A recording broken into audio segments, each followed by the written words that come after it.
Sadly, in the next 18 minutes when I do our chat, 4 Americans that are alive will be dead through the food that they eat. My name's Jamie Oliver. I'm 34 years old. I'm from Essex in England. And for the last 7 years, I've worked fairly tirelessly to save lives in my own way. I'm not a doctor. I'm a chef. I don't have expensive equipment or medicine. I use information, education. I profoundly believe that the power of food has a primal place in our homes that binds us to the best bits of life. We have an awful, awful reality right now. America, you're at the top of your game. This is one of the most unhealthy countries in the world. Can I please just see a raise of hands for how many of you have children in this room today? Please put your hands up.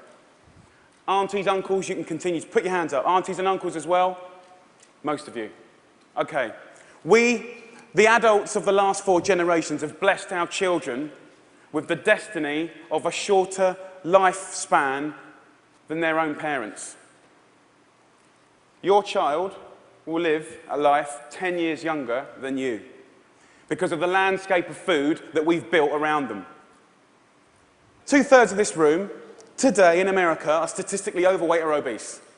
You lot, you're all right, but we'll get you eventually, don't worry. Right? The statistics of bad health are clear, very clear.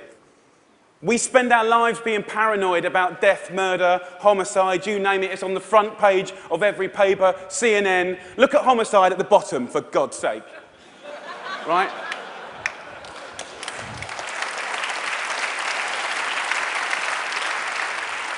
Every single one of those ones in the red is a diet-related disease. Any doctor, any specialist will tell you that. Fact. Diet-related disease is the biggest killer in the United States right now, here today. This is a global problem. It's a catastrophe. It's sweeping the world. England is right behind you, as usual.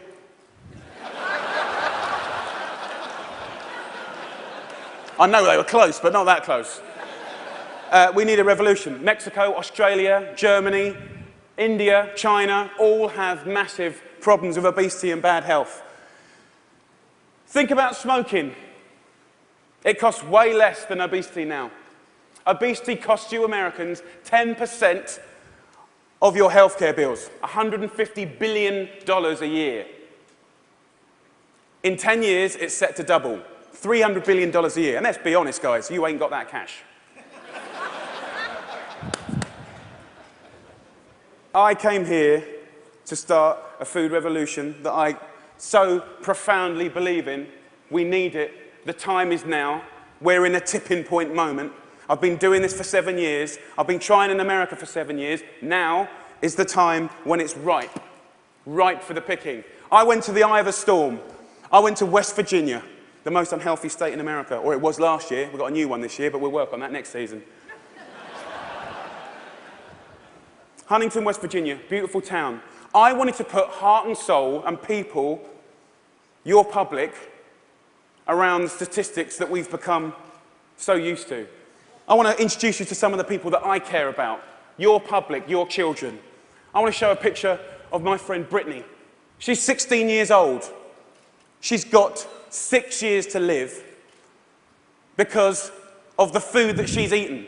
She's the 3rd generation of Americans that hasn't grown up in a food environment where they've been taught to cook at home or in school, or her mum, or her mum's mum. She has 6 years to live. She's eating her liver to death. Stacey, the Edwards family. This is a normal family, guys. Stacey does her best, but she's 3rd generation as well. She was never taught to cook at home or at school. The family's obese. Justin here, 12 years old, he's 350 pounds. He gets bullied, for God's sake. The daughter there, Katie, she's 4 years old. She's obese before she even gets to primary school. Marissa, she's all right. She's one of your lot. But you know what? Her father, who was obese, died in her arms. And then the second most important man in her life Her uncle died of obesity, and now her stepdad is obese. You see, the thing is, obesity and diet-related disease doesn't just hurt the people that have it, it's all of their friends, families, brothers, sisters. Pastor Steve, an inspirational man, one of my early allies in Huntington, West Virginia. He's at the sharp knife edge of this problem. He has to bury the people, okay? And he's fed up with it. He's fed up with burying his friends, his family, his community. Come winter, 3 times as many people die. He's sick of it. This is preventable disease, waste of life. By the way, this is what they get buried in. We're not geared up to do this. Can't even get them out the door, and I'm being serious. Can't even get them there, forklift. Okay, I see it as a triangle, okay? This is our landscape of food. I need you to understand it. You've probably heard all this before, but let's just go back over it. Over the last 30 years, what's happened that's ripped the heart out of this country? Let's be frank and honest. Well, modern day life. Let's start with the main street. Fast food has taken over the whole country, we know that. The big brands are some of the most important powers, powerful powers in this country. Supermarkets as well. Big companies, big companies. 30 years ago, most of the food was largely local and largely fresh. Now, it's largely processed and full of all sorts of additives, extra ingredients, and you know the rest of the story. Portion size is obviously a massive, massive problem. Labelling is a massive problem. The labelling in this country is a disgrace. They want to self-police themselves. The industry want to self-police themselves. What, in this current climate? They don't deserve it. How can you say something is low fat when it's full of so much sugar? Home. The biggest problem with the home is that used to be the heart of passing on food culture, what made our society. That ain't happening anymore. And you know what, as we go to work and as life changes and as life always evolves, we kind of have to look at it holistically, step back for a moment and readdress the balance. It ain't happening, hasn't happened for 30 years, okay? I want to show you a situation that is very normal right now, the Edwards family. Let's have a talk. This stuff goes through you and your family's body every week. And I need you to know that this is going to kill your children early. How are you feeling? I'm just feeling really sad and depressed right now. That, I want my kids to succeed in life, and this isn't going to get them there. But I'm killing them. Yes, you are. You are. But we can stop that. Normal. Let's get on schools, something that I'm fairly much a specialist in. Okay, school. So what is school? Who invented it? What's the purpose of school? School was always invented to arm us with the tools to make us creative, be able to do wonderful things, make us earn a living, etc., etc., etc. It's been kind of in this sort of tight box for a long, long time, okay? But we haven't really evolved it to deal with the health catastrophes of America, okay? School food is something that most kids, 31 million a day actually, have twice a day, more than often, breakfast and lunch, 180 days of the year. So you could say that school food is quite important, really, judging the circumstances.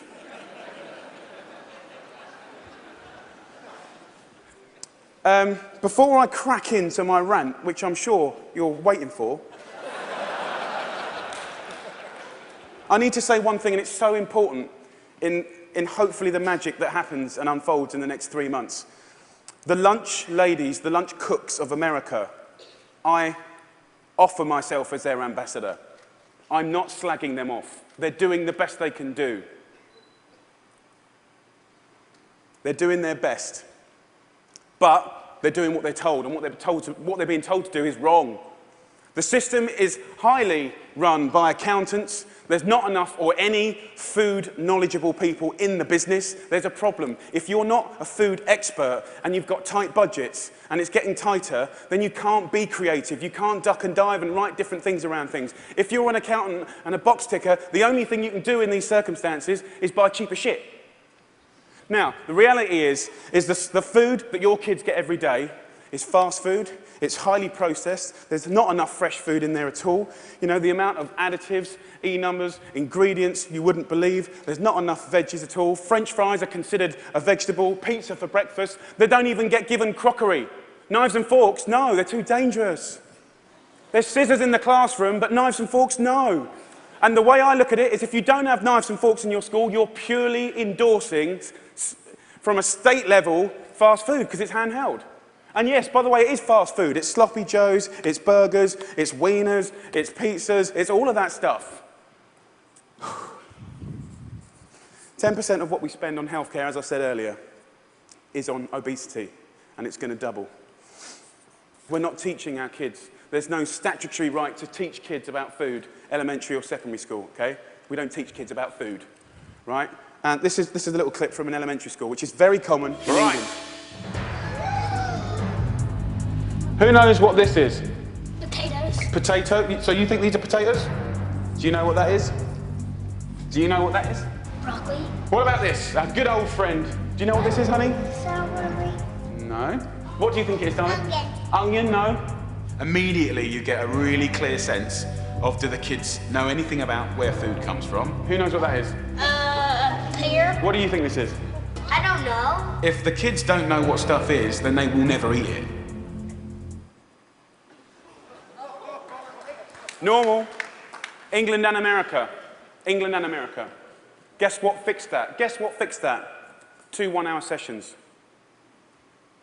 We've got to start teaching our kids about food in schools, period.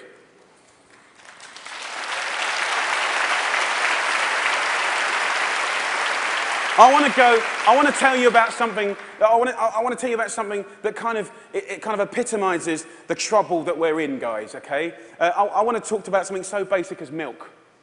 Every kid has the right to milk at school. Your kids will be having milk at school, breakfast and lunch, right? They'll be having 2 bottles, okay? And most kids do. But milk ain't good enough anymore because someone at the milk board, right, and don't get me wrong, I support milk, but someone at the milk board probably paid a lot of money for some geezer to work out that if you put loads of flavourings and colourings and sugar in milk, right, more kids will drink it.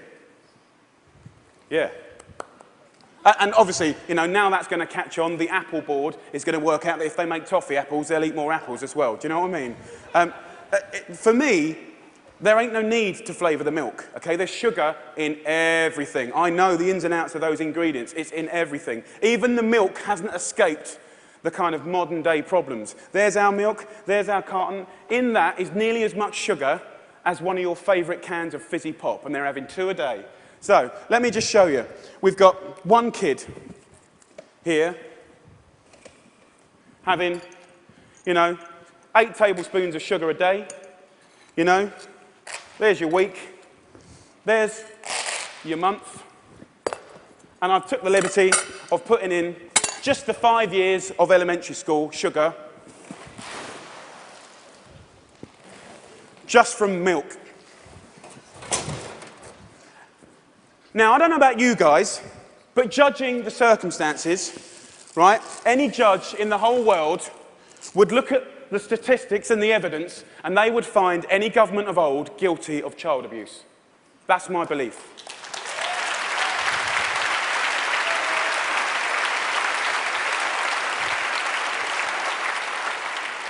Now, if I came up here, and I wish I could come up here today, and hang a cure for AIDS or cancer, you'd be fighting and scrambling to get to me.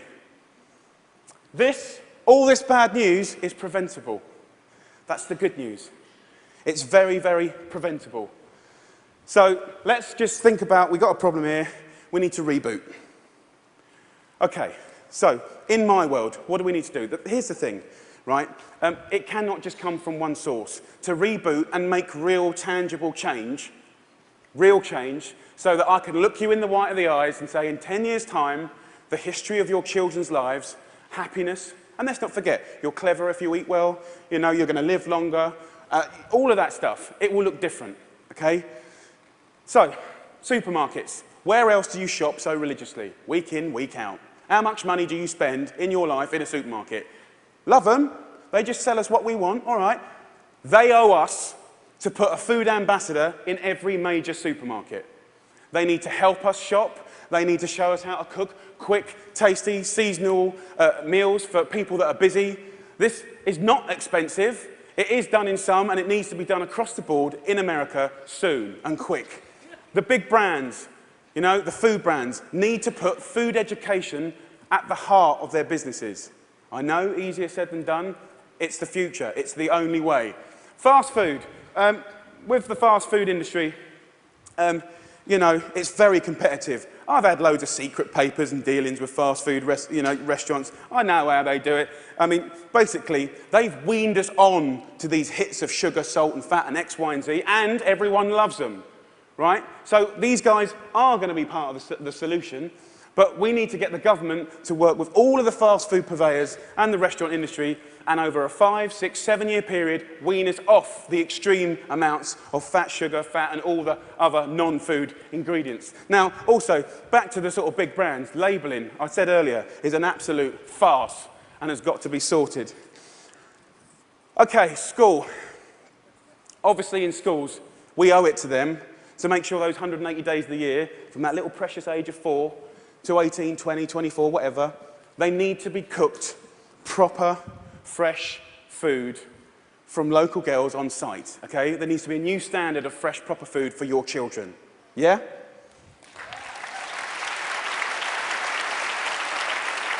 Under the circumstances, it's profoundly important that every single American child leaves school knowing how to cook 10 recipes that will save their life.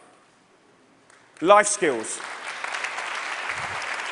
That means that they can be students, young parents, and be able to sort of duck and dive around the basics of cooking no matter what recession hits them next time. If you can cook, recession money doesn't matter. If you can cook, time doesn't matter. The workplace, we haven't really talked about it. You know, it's now time for corporate responsibility to really look at what they feed or make available to their staff. The staff are the mums and dads of America's children. Marissa, her father died in her hand. I think she'd be quite happy if corporate America could start feeding their staff properly. Definitely, they shouldn't be left out. Let's go back to the home. Now, look, if we do all this stuff, and we can, it's so achievable. You can care and be commercial, absolutely. But the home needs to start passing on cooking again, for sure. For sure. Pass it on is a philosophy.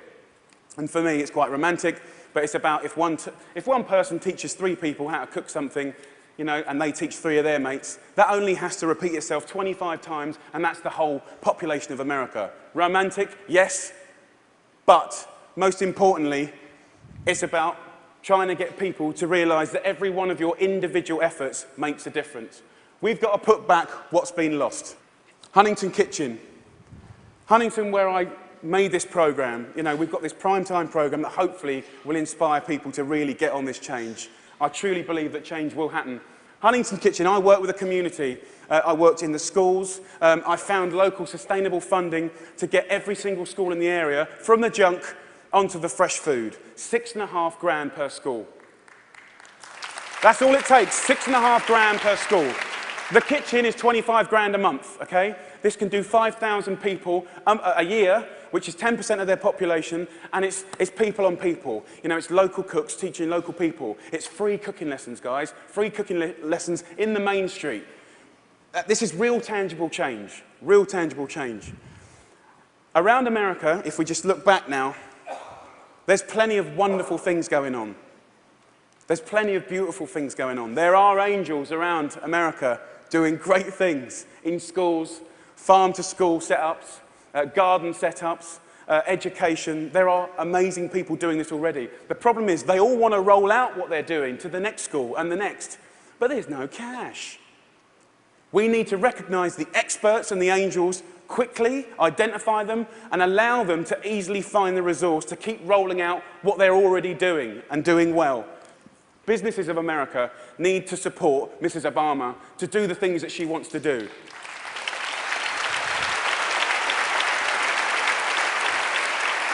And look, I know it's weird having an English person standing here before you talking about all this. All I can say is I care. I'm a father, and I love this country. And I believe truly, actually, that if change can be made in this country, beautiful things will happen around the world. If America does it, I believe other people will follow. It's incredibly important.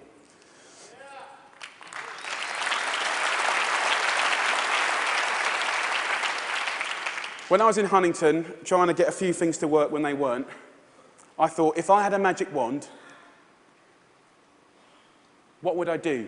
And I thought, you know what, I'd just love to be put in front of some of the most amazing movers and shakers in America. And a month later, Ted phoned me up and gave me this award. I'm here.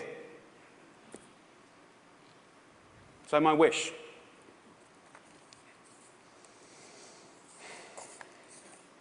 Dyslexic, so I'm a bit slow.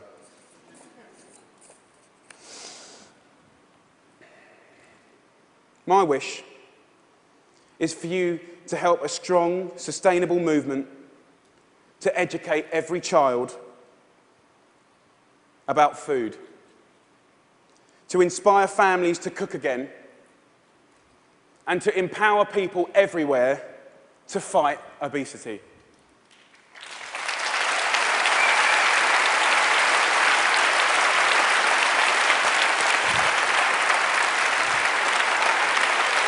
Thank you.